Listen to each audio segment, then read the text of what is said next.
And teenage girls in basic and junior high schools in Ghana in the Yendi district of the Northern region have resorted to family planning methods to prevent unwanted pregnancies. The girls, some as young as 14 years, and are betrothed to old men, visit the community's health center for family planning methods. Zubeida Ismail filed this report.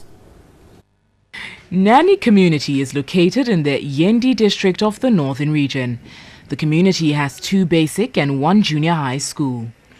A total of 15 basic and junior high school pupils between the ages of 14 and 16 got pregnant and dropped out of school in the 2015-2016 academic year.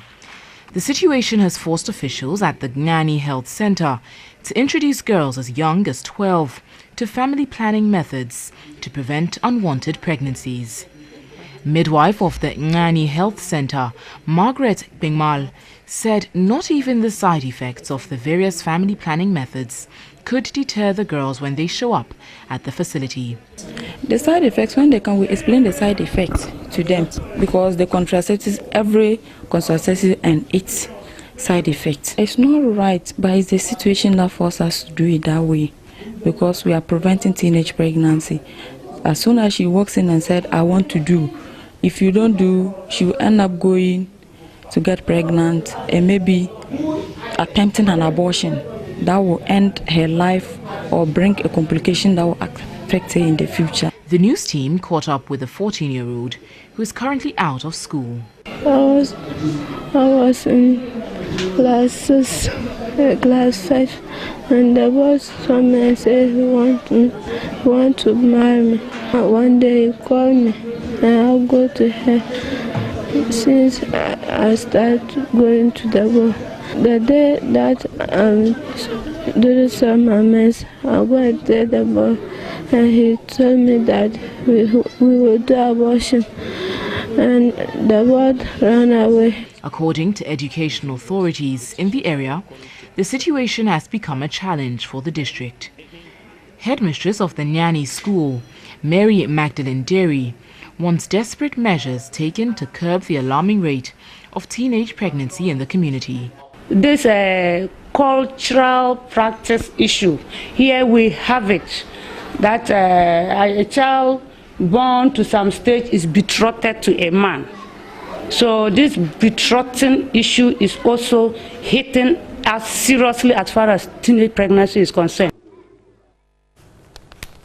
Well, let's look at the various family planning methods that we have, and we have quite a number of them.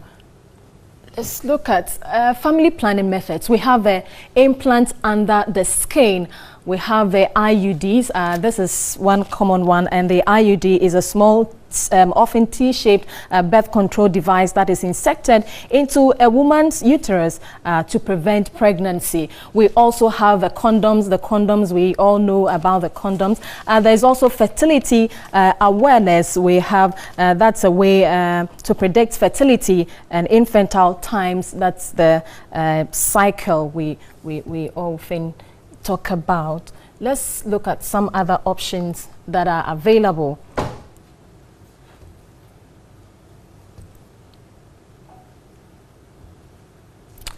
Well, there are quite a number of them, but I have in the studio Madam Matilda Ayamga, and she is the youth program officer for PPHG Tamale, and we want to find out from her which of these family planning methods, have you identified as being used by these 12-year-olds?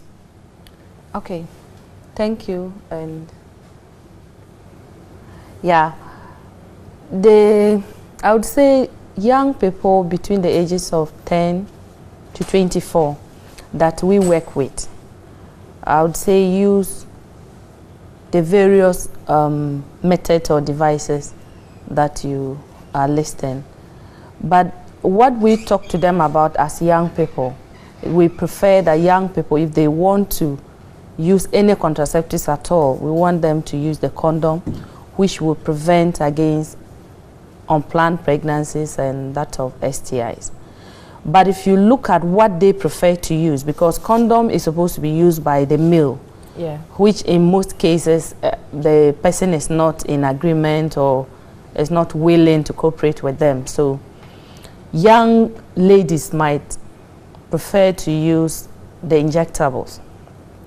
Yeah, because we have the pills, the oral pill, which you have to take daily. But because they will have to take it probably in school or at home and people will have to see, so they prefer to use the injectables where they probably have to sneak and go and take the injectable maybe 1 month or 3 months, and then they are good. Well, so let's look at the health implications for using the injectables or the pills. What are the health implications? Well, for every person using any of these family planning methods, they have implications, not necessarily negative, but what I mean is they give you the method depending on your age, depending on other health factors in your system. And when you go into a facility to take any of these devices, you first of all might have to go through some screening, the vital stats. They will have to know your BP and maybe your age, and then it informs the service provider as to which particular one will be good for you.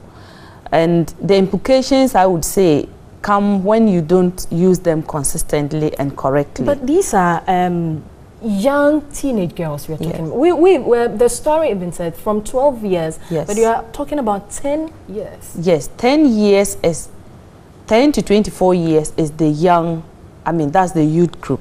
That is where we call young people. We have 10 to 19 years, which is the adolescent. But believe me, even 10 years people are involved in sex these days, which we know. So I see you see it as a worry that 12 years people is that not a worry? Accessing contraceptives. Yes, to some extent it is a worry because it tells us that they are involved in sexual intercourse. But then to me it is good that they are accessing the services. It means there has been an awareness creation in that area, because then whether they take the family planning method or not, they are still going to have sex anyway, and that is going to result in unwanted or in unintended pregnancies, and that is going to lead to unsafe abortions, because the people who will not feel comfortable or do not have the confidence to access family planning services will still not be able to access any safe abortion anywhere. Okay, so before we let you go, what are some of the reasons said to be the causes of these acts? Because where young teenage girls, especially in rural areas where you work most of the time, are unable to abstain from sex and have to resort to these means. Okay, it is not young people in rural areas alone in Ghana who are not able to abstain from sex. But mostly, most young people these days are unable to delay the onset of sex, let's put it that way, because of the era we find ourselves, because of what we see on TV, because of what we see on the road, because of probably the growing needs of young people. They are not able to get what they want, but they want to look like other young people. So it pushes them into, wanting to look that way, and then some other person have to lure them to give them that kind of financial support. Thank you, Mathilda Ayamga, for coming to talk to us more about this particular issue. We are so grateful to you. And she is with the PPAG Tamale branch.